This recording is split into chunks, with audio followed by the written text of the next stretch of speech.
Okay, so we should have started now.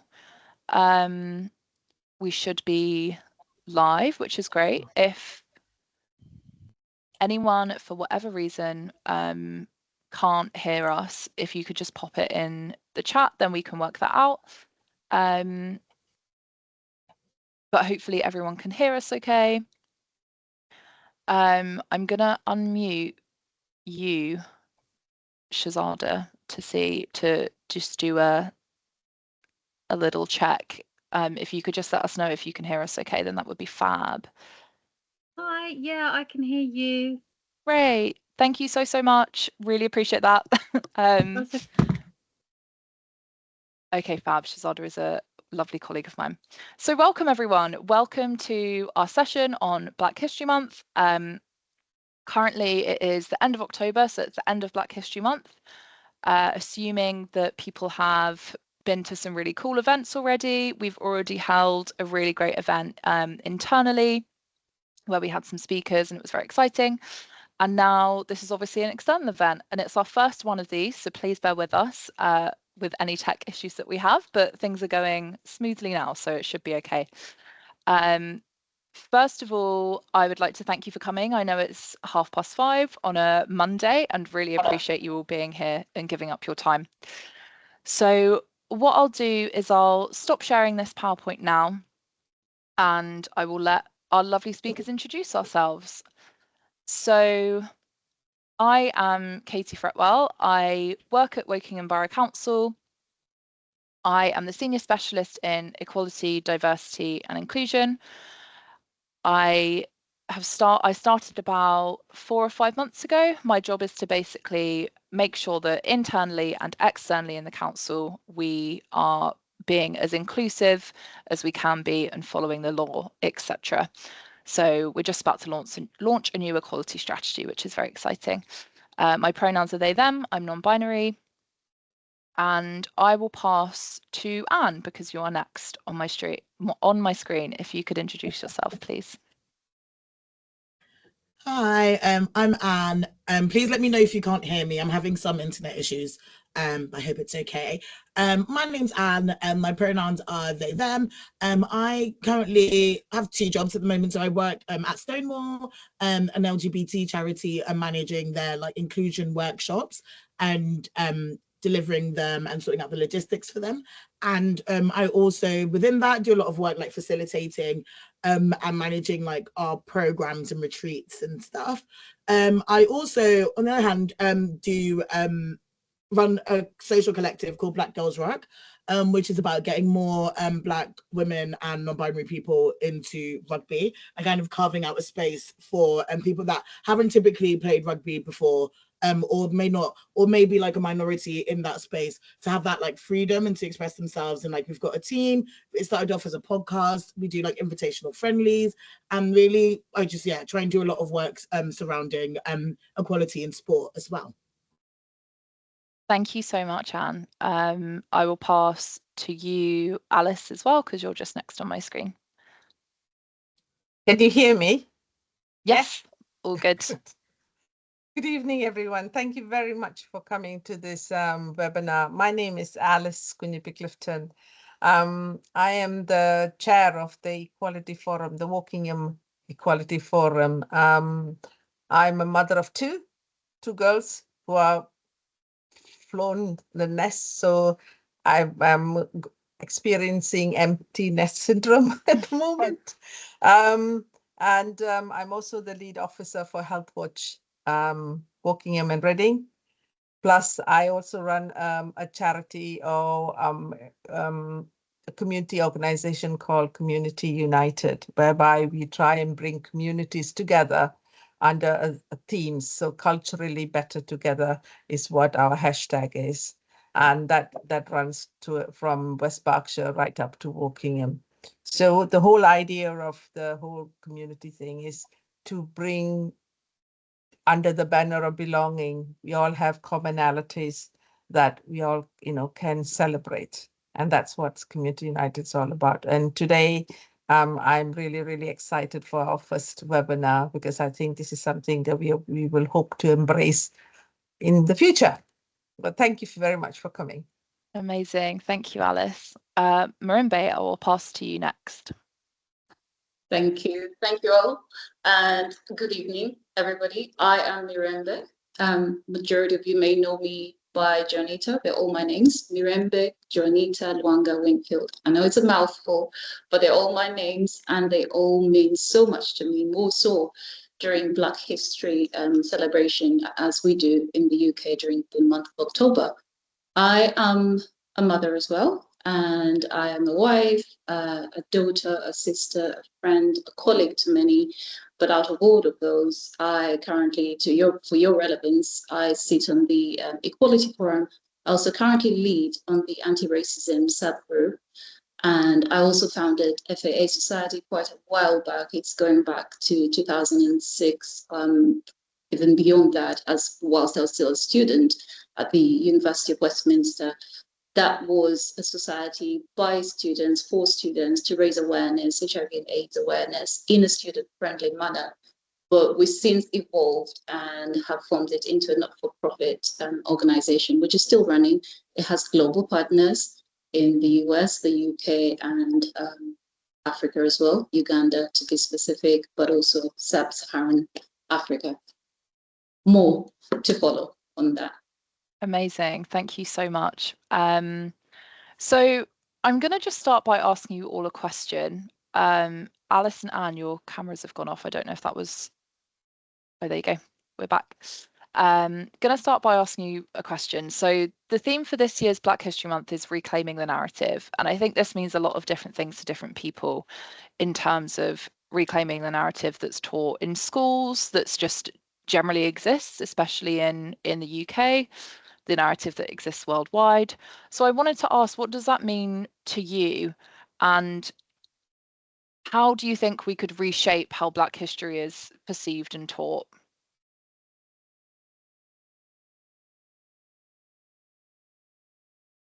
I'll maybe go to you, Marimbe, because I feel like you will have some expertise in the work that you've done as well. Right.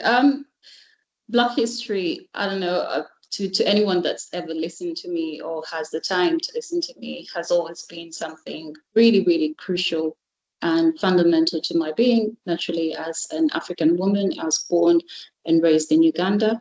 And to be fully honest and blunt, Black History Month in itself was a new concept. It's not something that I grew up knowing, because we've grown up being told African history and the relevance of African history, of who we are, what we are as a people, was always inculcated in things like our names, our culture, our dress, our food. Everything around me just felt, it just, just flowed fluidly.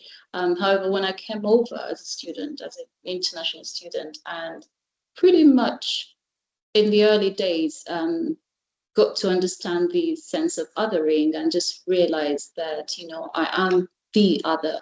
I'm not necessarily part of the mainstream, and found out about Black History Month in itself as an actual concept, which was very, very early and very new to me. I soon started to expand my thought process about that. And obviously, being a mother as well now, I needed it to transcend it just being a month in a year, to evolve more about heritage. So for me, when you ask me about Black History Month, the word month struggles to come out of my mouth, because it really goes beyond a month to a people's heritage, a people's livelihood, a people's life. We studied European history as well in Africa, in Uganda, where I was born and raised, as I mentioned earlier.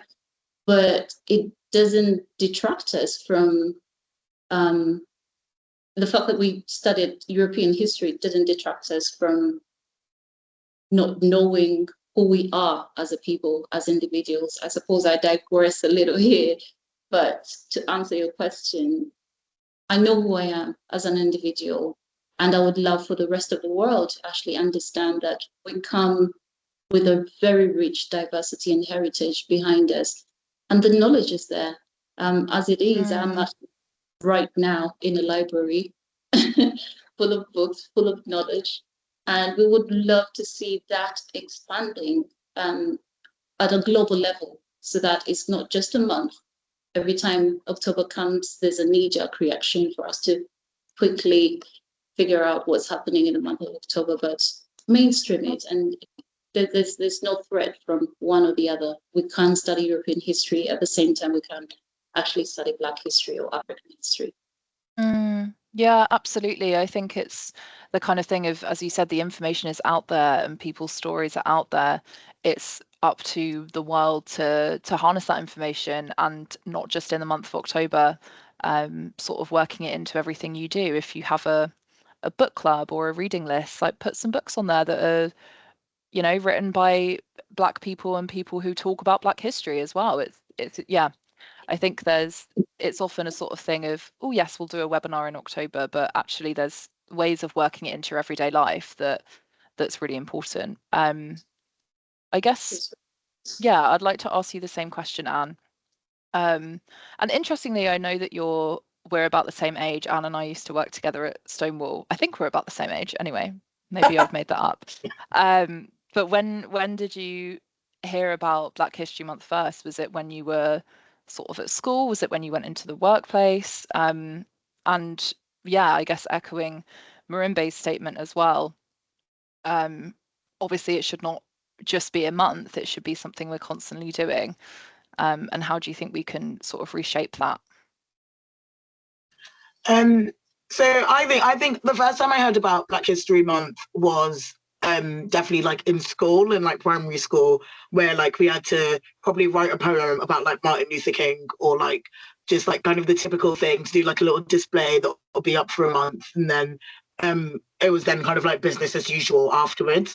I grew up, went to a Catholic school and in Leighton, so it was quite like multicultural, and like I guess because like I was quite lucky that I was always surrounded by like Black people and other people of color, where so it was kind of like, whereas so it didn't feel like when Black History Month came, it was like, oh, all the spotlights on me, which was like nice, and I know that other people had that experience, like when they have like done things for Black History Month at school when they're the minority in their school. However, I think it was definitely like highlighted. It's always felt that like we were learning a lot of things outside of Black History Month that weren't not that relevant to us, or like we couldn't really, I don't know, couldn't really speak to as like when you're a young Black person from Leighton, you're not really like that interested in. I think we learned about like the Russian war or something, which I was like, that's fabulous, but just not like.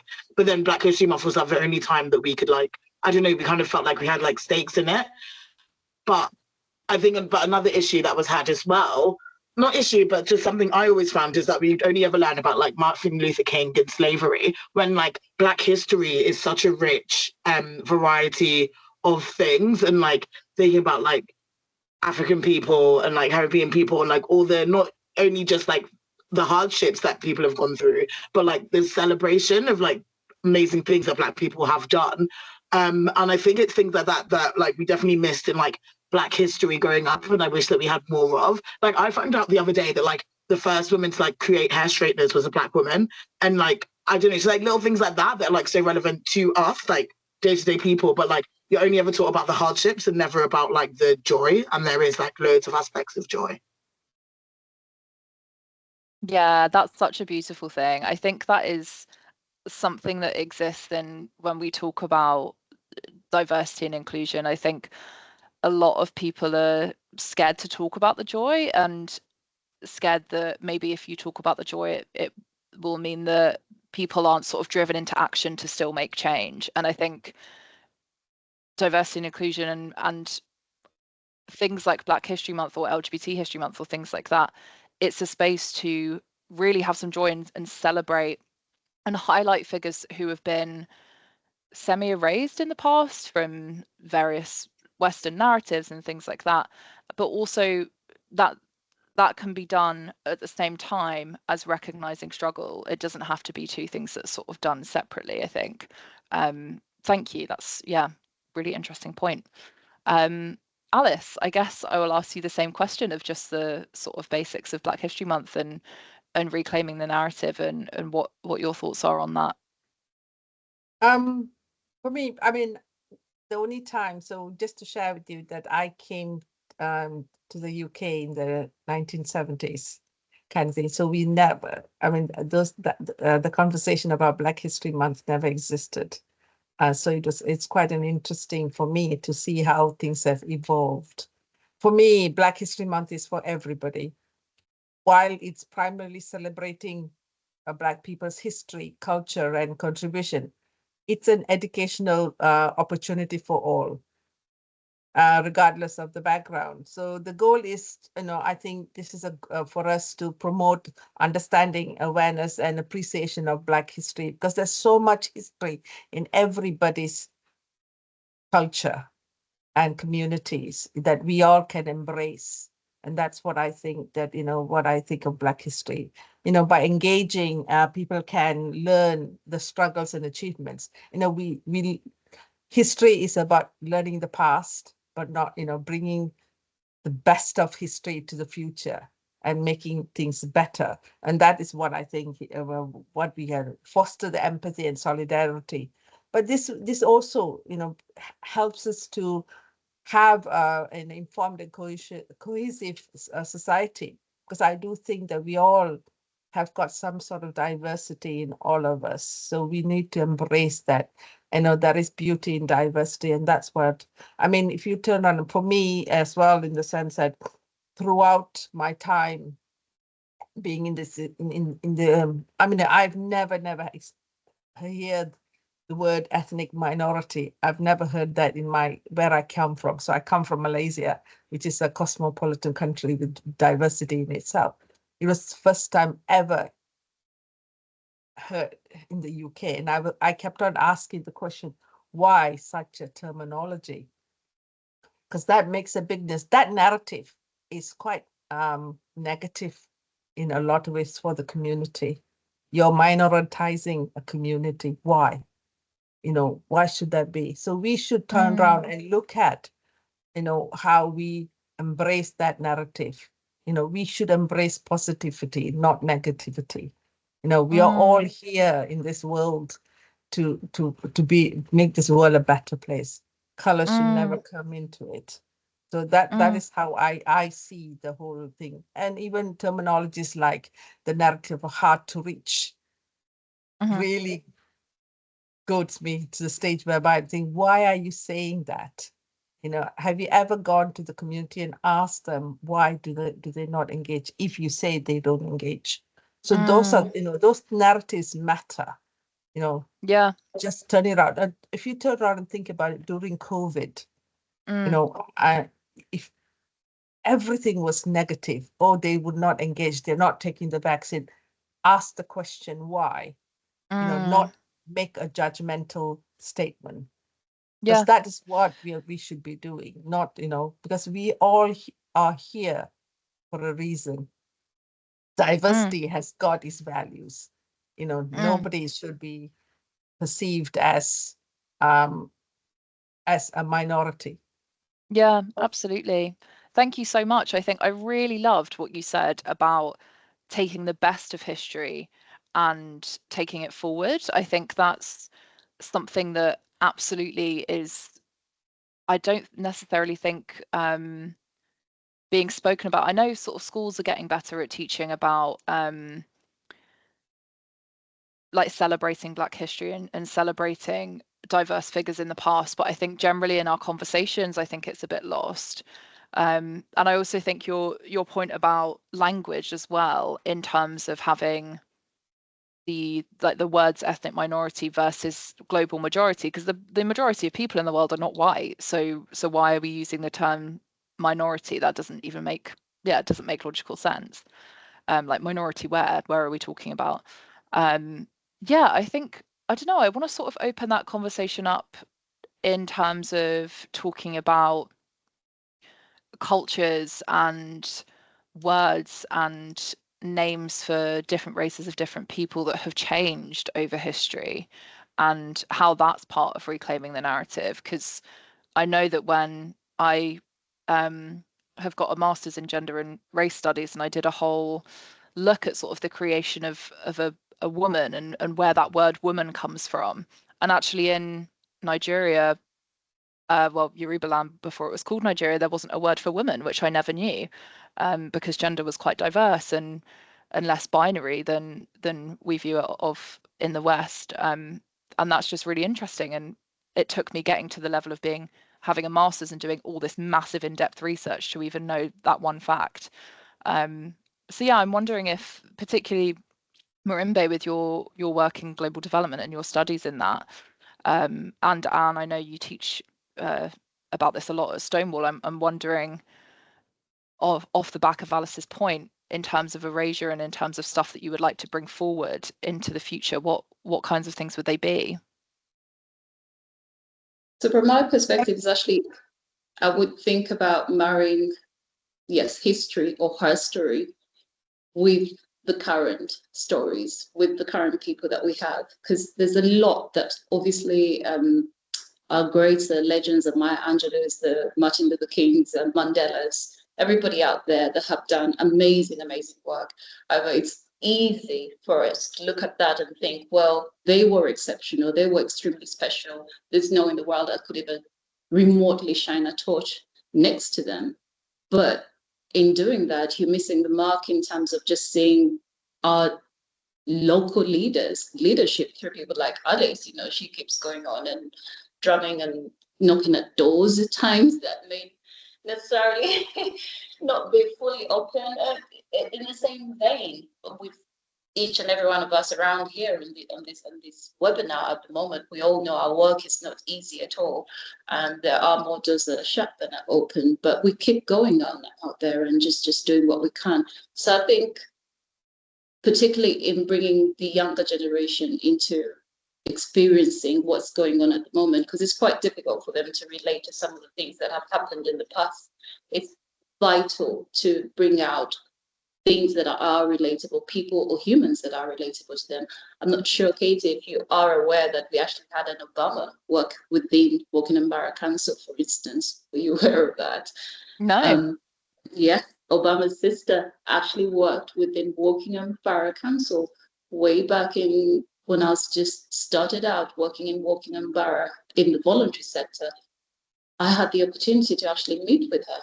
Half sister, granted, but still, that's his sister. It was phenomenal. Obama came to Wokingham for her wedding. And wow. These are nuggets out there, or humans or people, incidents that we need to actually bring to the forefront and celebrate. She's since obviously retired and gone back to Kenya. But the fact that she is a former employee of Wokingham Borough Council is something that would have been really phenomenal for me. If you ask me, in my perspective, or what do you want to tell during Black History Month, suddenly bringing out the fact that we had Obama's sister working within our realm would be really, really vital in terms of the heroes that we celebrate locally. Back in 2018, because I'm a mom to two girls, I've always been conscious of trying to get them to embrace their heritage. They are blessed to be very global in the sense of their heritage and background. So it's not only just my African self that's within the DNA. They are British, they are Caribbean. They have a number of different DNA situations going on within the streams.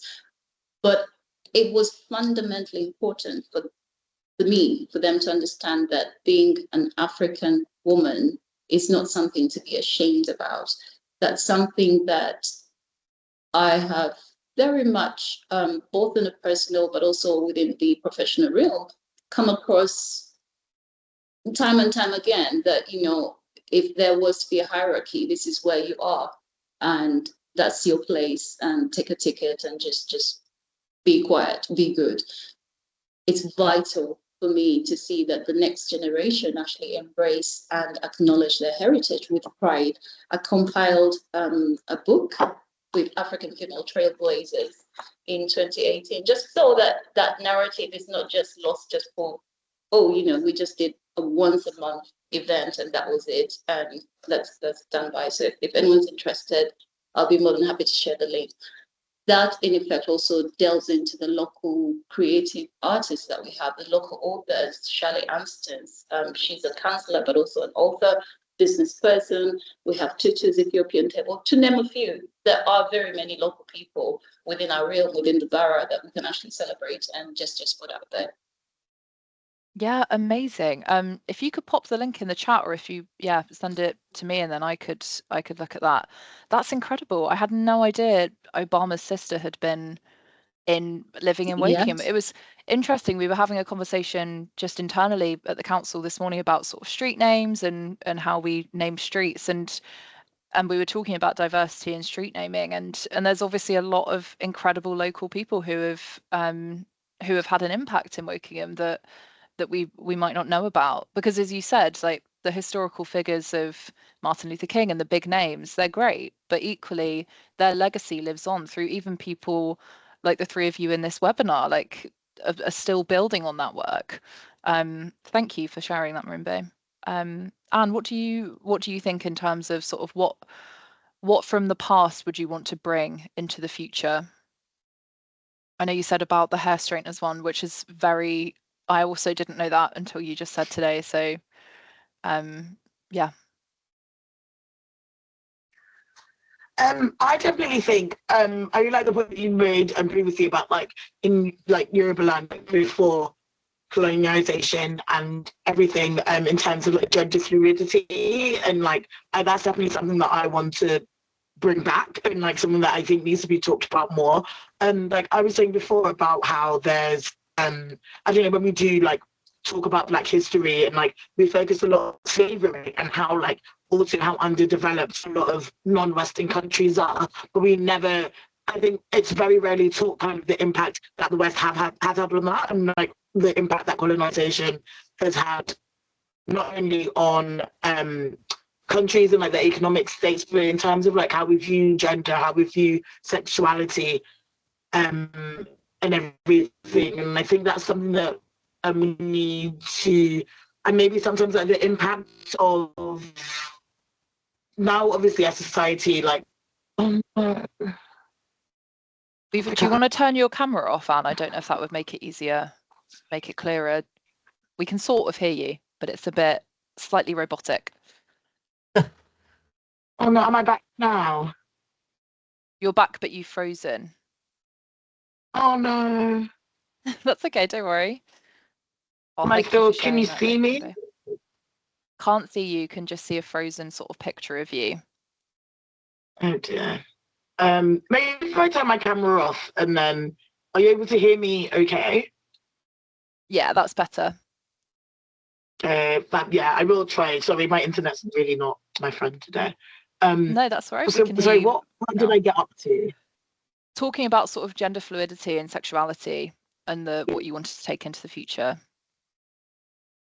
Yeah. So I'd like, obviously, like I'm non-binary myself, and like I would like there to be like more of a recognition in terms of like the impact of colonization on a lot of African and Caribbean countries, and countries that tend to be deemed as like quite religious and like quite strict and conservative, and kind of like the impact of Western countries' previous actions. And like as you said before, in terms of like Yorubaland used to like there wasn't a word for women, and gender was quite a fluid construct. And I think it's like important for us to kind of have an understanding of like where that comes from. And like unfortunately, like when we do think about like Black history, and sometimes when you think about like African countries, a lot of the time, especially like me working in the LGBT space, it's always that they're unsafe, they're homophobic, there's this and there's that, when like it's important to kind of have a think about the reasons why, and like the lives of the people that are from multiple minorities or multiple identities in those places, and how we can like uplift them as well. But I think for me, definitely I'm very like big on like bringing in like gender and sexuality, like fluidity, and like kind of that having like be a focus of conversation, but then also so then it gets to a point where it isn't, and then like we can all just like live our lives.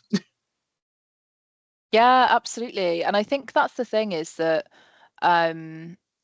it's really interesting that there was a Tom Daly documentary about it actually ages ago. A lot of the time, people have said to me as a non-binary person, oh, you shouldn't go to this certain African country with your girlfriend because it's illegal and it's very scary.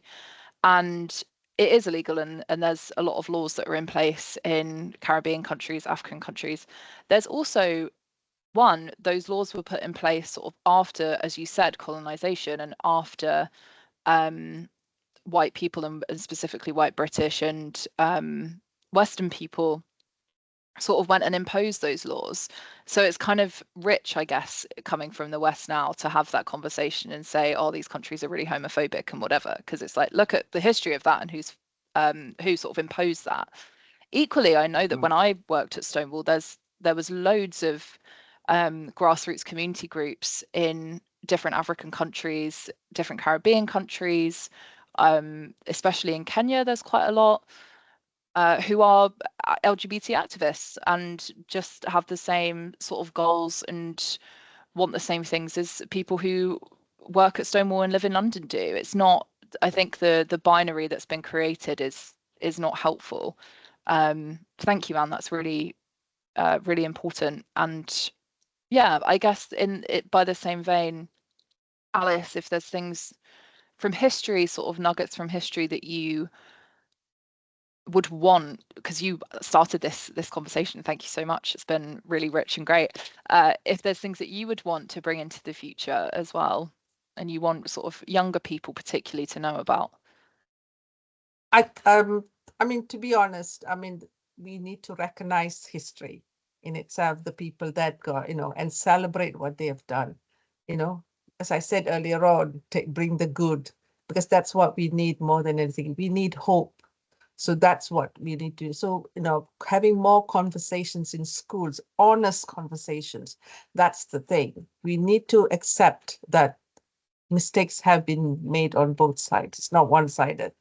That's important, because that shows that we are willing to learn.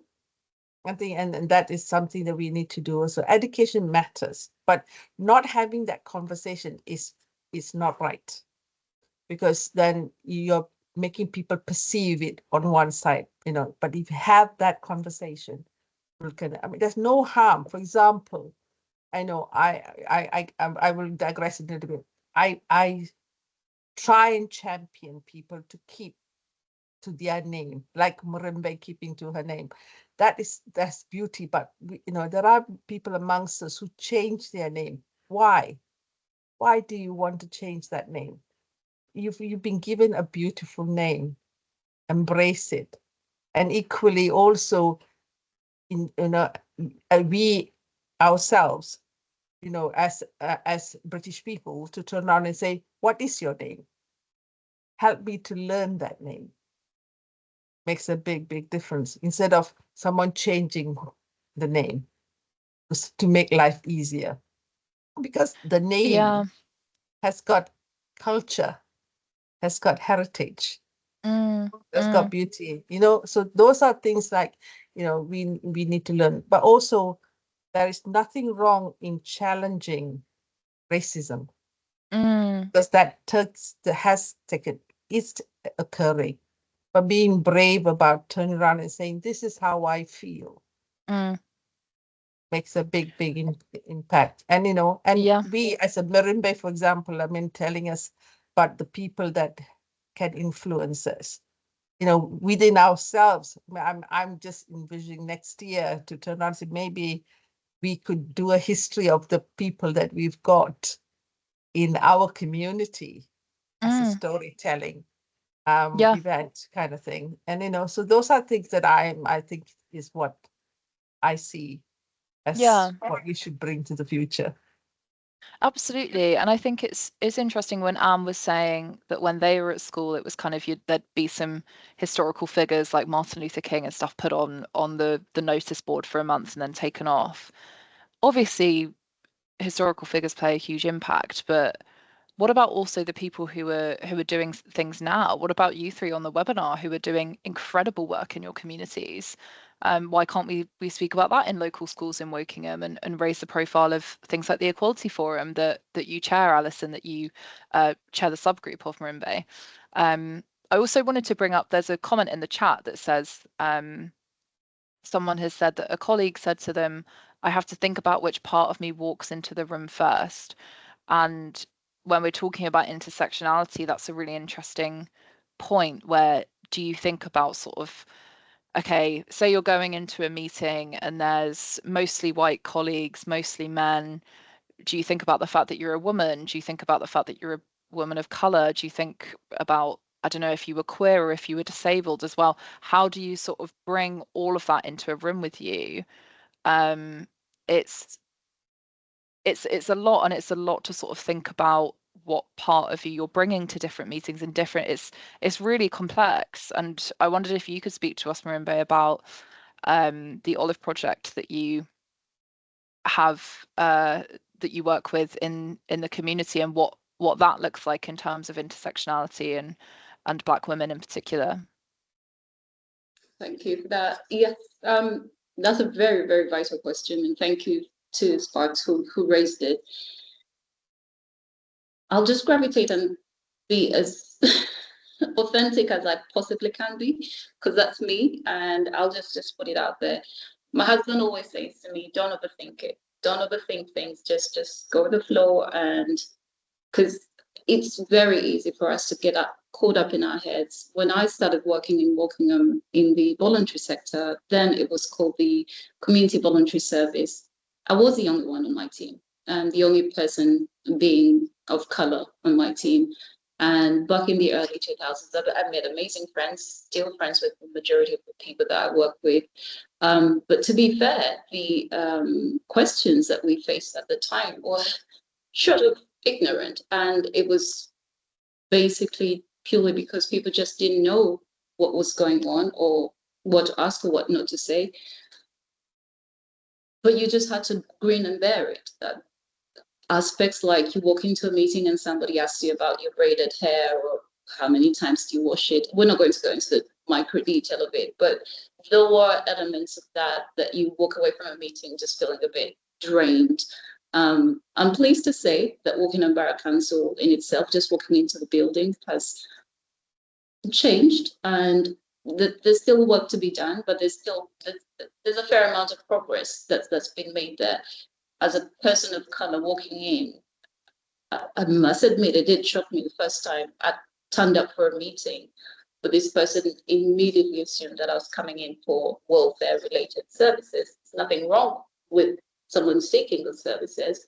However, the automatic assumption that that's what I was there for just quickly woke me up to the realization of what I was dealing with. And that wasn't a daily in terms of just trying to turn up to the council for meetings. Fair enough, my work was mainly in the voluntary sector in the community, which was great. But there was a sense of dread every time I had to turn up at the council. It's since moved, it's since progressed, it's since changed, and we welcome the changes there in terms of where we are right now with the progress that's been made with maturity. Alex has pointed out, there are mistakes. Yeah, of course, naturally, people will have to own up to growth and to evolving and to embracing what's new out there. I still turn up as an African woman in the UK. Sadly, when I go to Uganda and I speak right now, it hurt to the core one time when somebody actually asked me, oh, where are you from? And at that point in time, then I felt, well, who am I? Where do I belong? And that's why, to all my loved ones around me who somewhat were a little bit concerned when they say, oh, but I thought I know you by Janita, so where's Marimbe coming from? Luckily, I've always gone by that as my middle name, because again, through the system that we inherited through the colonial system, we always used to have the first name, your middle name, the African name was middleized, and then your surname. But technically, Marimbe really is my first and given name in my Buganda culture in Uganda. And there's a story behind it. There's a link that I've sent, happy to share it. I'm sure we may be pressed for time for me to tell everybody, but it was given to me by my dad whilst he had to flee out of the country for his own safety. It means peace, and he foresaw peace for our country. We're still yearning for that peace to this day. To embrace that name, for me, when it comes back to intersectionality, that piece embodies everything that I am as an African woman, as an African mother, as a person now resident and living in the UK, as a wife to an American husband. There's so many aspects and spheres to me as a professional person. I do come across my colleagues, amazing friends that I've made as well through colleagues. I am who I am, and I come in peace. My name means peace, Miriambe. So that was a gift, I feel, from my ancestors to ground me and make me know who I am, no matter what part of the world I find myself in, or what role. That's really beautiful. Honestly, like, yeah, that's just really the fact that I think, and that speaks to Black history as well, that you were named peace because of the country you were born in, the family you were born into, your dad. Like, it's so significant and it's so important. And yeah, I think the fact that because someone can't pronounce your name or can't spell it or whatever, that's so insignificant compared to how important that is to you. It really, it makes me think about when people won't use sort of they them pronouns or something because it's too, I don't get it, it's too long for me to think about and use. It's like, think about how important that is to that specific person and their identity. For you to learn how to spell someone's name and just write it down a couple of times is a really little action, and it's an act of kindness to be able to do that and to then make someone else feel comfortable and seen and really appreciated. Thank you for that. Yeah, I'm gonna go ahead. Sorry, Marimbe. Good. No, thank you. It's really vital that we do embrace who we are through that intersectionality. You talk about the pronouns, for instance, and every other time I'm like, yeah, well, we can't let everybody know that my daughter did work with you. And prior to her working with you, there was that upskilling, and every other time I'll turn to them and say, oh, is this, because some of these aspects are fairly new. We are very old school, some of us, and we're still trying to keep up with the times. But in embracing that and opening that world to us, that's also opened up how you view things from each other's perspective. It's Ubuntu, you are because I am because you are.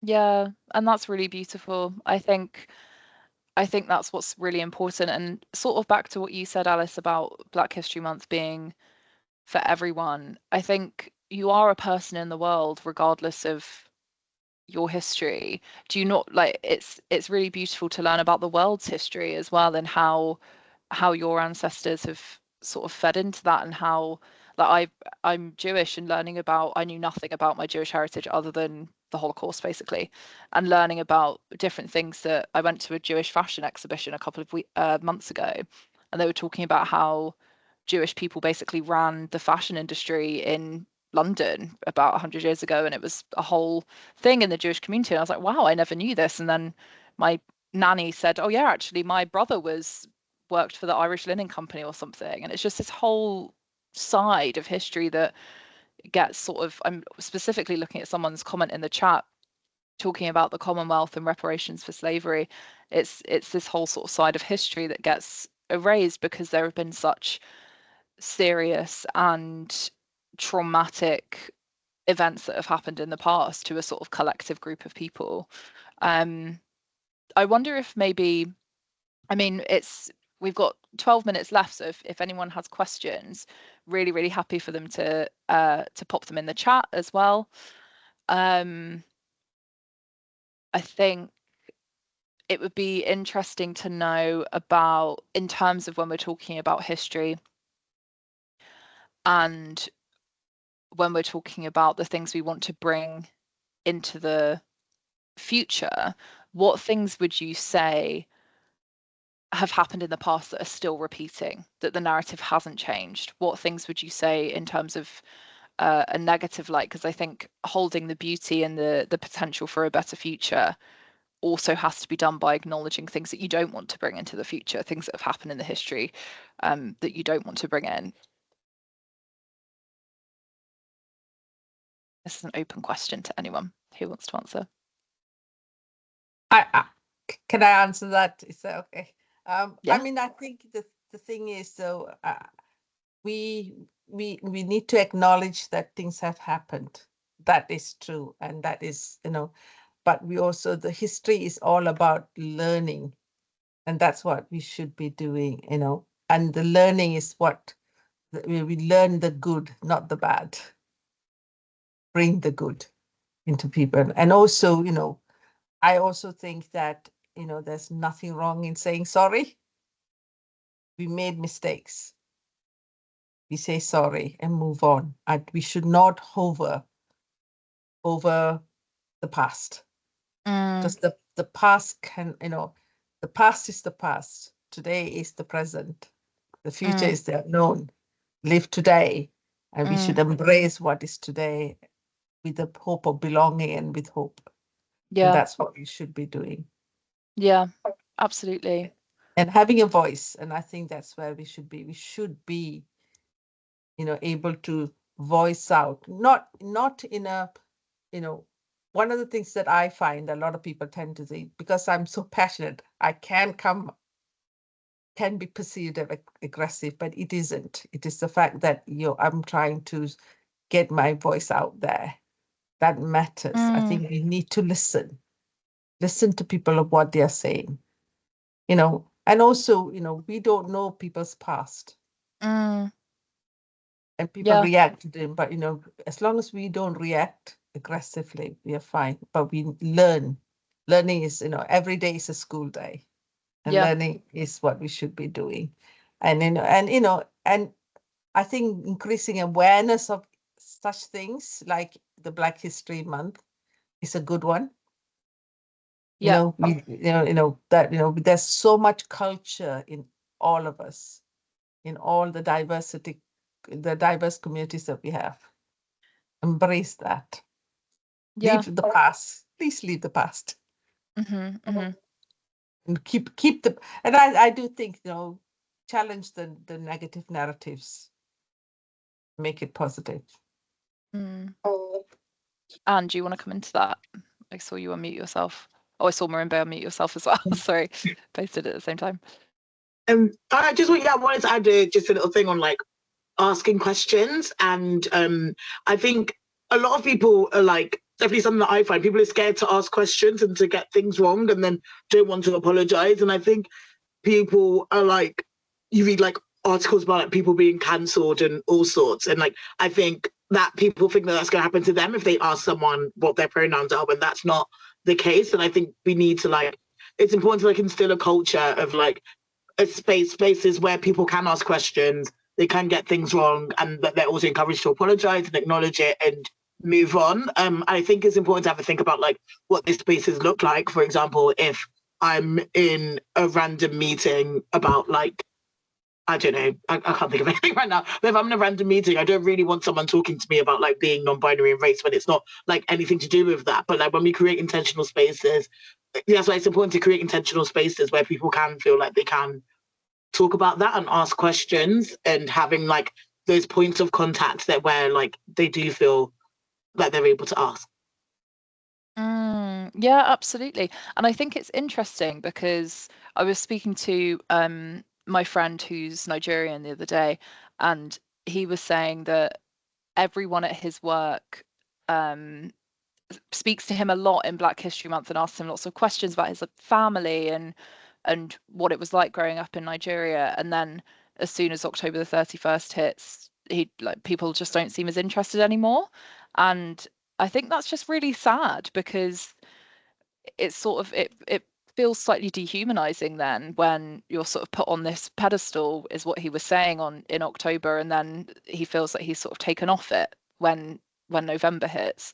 And I think it's what you were saying, sort of it's gotten a bit messy with awareness days and things, of when we do and don't talk about diversity. And actually, if there's those intentional spaces to talk about it, which is this webinar is one of those spaces, that's where really great conversations come out, and people know that people are sort of signing up to talk about themselves and to talk about their history. People aren't just sort of made to do it on the spot in a random meeting about, I don't know, end of year tax or something that's completely irrelevant. So yeah, thank you for sharing that. Marimba, did you want to comment on what you were going to say as well? Yes, and both points really. Thank you so much, Anne, for that, in terms of just giving us a reprieve and gateway to be able to ask some questions lately, because we almost feel like if you're a certain age and you don't relate to a certain crowd, is this a go? Is it not? So in that aspect, I'm very grateful to have some teenagers close to me, or who I can bounce certain aspects of and just educate myself as well. Because quite frankly, there is an element of ignorance as well with regards to especially aspects of intersectionality and where we are as a people. In terms of highlighting the positives that Alice has touched on, as opposed to just all of us just being ingrained in the negative, the slavery, the downtrodden racism. I mean, we just had the race riots. It'll be remiss for us not to briefly touch on those. But it's not a place where I am comfortable to sit and steep. It's almost like you're just re-traumatizing yourself just by constantly going back there without any further action. We're here now with Wokingham Borough Council, effectively, virtually sitting across the table and saying, well, how do we move on? How do we move this conversation further forward and change that narrative? Rewriting our own narrative, rewriting the narrative for the future generation, for the younger people. And some of the comments that are coming in through the chat, and to say that Black people, African people, are not necessarily just associated with slavery, with the yoke of slavery. There's so much more to us than that. There's so much more to history than that. And to transcend that, we have to move beyond the institution of slavery. Yes, the horrible, horrific atrocities that were done through it were done. But how do we then, through strategies, policies, and institutionally start to move that and really imbibe the future generations? Because if we just leave it to once a month, Black History Month celebration, that will not change the narrative. That really, frankly, will not. Generation after generation will be steeped in poor housing, education, being mediocre, lack of access to health facilities. These are the crucial places that we want to move the narrative, and we want to move and see the change happen in terms of where we can focus in terms of the positivity. I'll just like to bring a statistic that I came across with regard to Africa specifically. You won't believe that at the moment, the remittances, forgive my accent, but the money that we send back to Africa through the people that are in the diaspora far exceeds what's being sent back, what's being donated through the universal development assistance, and that is through the aid. Every time I personally see an advert with flies all around a child, emaciated, and please send to Africa, etc., etc. The amount of money that actually goes into getting those adverts out, if anyone has worked in the industry, we all know that those are copious amounts, copious sums. So the end donations that actually end up to the recipients, the beneficiaries in Africa, is comparatively abysmal. But giving you statistics, giving you some figures here. Right now, the African diaspora sends $590 billion, 2024 billion dollars to Africa through the diaspora community, in comparison to $180 billion through the official development assistance aid. That's combined aid, donor money. So when we talk about, and the narratives keep coming out through media, we need to look at some of the realistic statistics and pull those out in terms of development assistance, in terms of where the trade is, people movement. Nobody wants to be sitting out there just waiting for charity to happen to them. What we want is trade, and that's why China has been embraced very openly in the African countries. Now that comes with its own issues, but this is not going to turn into a development webinar.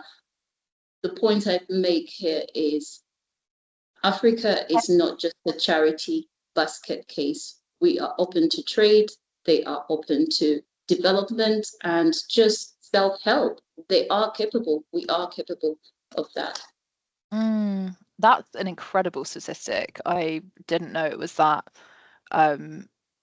I'm wondering, could you explain to everyone, I mean, the diaspora is people who sort of descend from Africa but live in other parts of the world, basically. So just wanted to sort of highlight that for anyone who didn't know what the word meant. But yeah, that's absolutely incredible. And I think that's, a big myth that has always happened with things like, what was it called? Like Red Nose Day and things like that. And what was it? Pudsey. What was the Pudsey one? Children in need. Children in need. Thank you, Alice. Yeah. With children in need, and you have those sort of depictions of children living in African countries, and it sort of makes it out that all this money is being sent to Africa, and everyone in African countries lives like that, and could not be further from the truth. And as you said, yeah, it's people who largely still have families in Africa, or people that they send money back to in Africa, who are actually sending more into the African economy than Absolutely.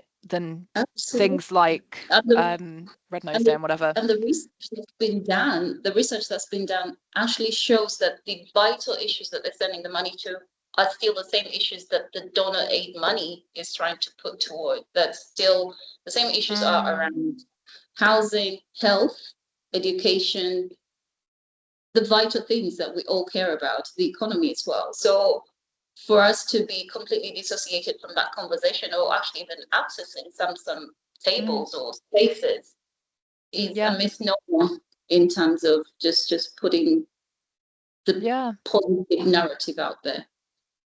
Yeah, really fascinating. Thank you so much for sharing that.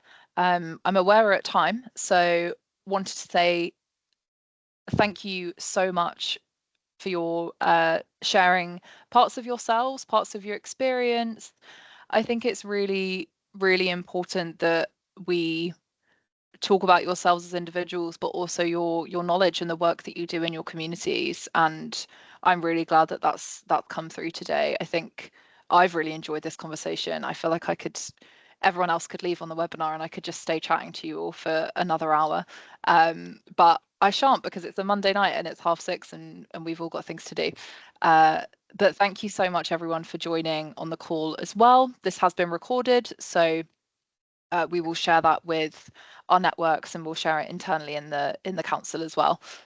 So thank you very much, everyone. If there's any final things anyone on the panel wanted to say, please do. I think maybe it would be nice if we gave a shout out to the Equality Forum as well, because Alice, the chair, and Marimbe, the chair of the anti-racism subgroup, we've really been the driving force behind this, and then Anne has really kindly joined to give us their perspective as well. So anything from the Equality Forum, Alice, you wanted to share before we go off?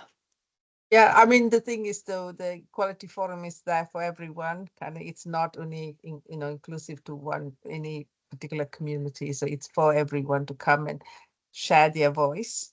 And it is, also it is run by the community, for the community, and also supported by the council. Supported is different, but we do run the Equality Forum. Reach out to us, because one of the things that we do, the narratives matter. And if we don't stand by the narratives, then it's pointless having this kind of conversations. Yeah, absolutely. What I'm going to do is put my email in the chat. We are going to launch an Equality Forum email that will be contactable in the future, so I will forward that on. But if anyone wants to know more about the Equality Forum, if you live or work in Wokingham, or if you just have an interest in equalities in Wokingham, please email me, and then I can put you in touch with Alice and Marimbe, and we can put you on the mailing list and things like that and keep you in the loop. Fantastic. Well, thank you so much, everyone. I hope you have a lovely rest of your evening. And yeah, I'll be in touch with the recording link and everything else. Thank you so much. See you as well. Want to stay back? Fab. Yeah, I'll end the recording now, and we can stay on the call for the panelists. But everyone else, you are free to go, and thank you for coming. Bye, everyone. Bye. Thank you, everyone.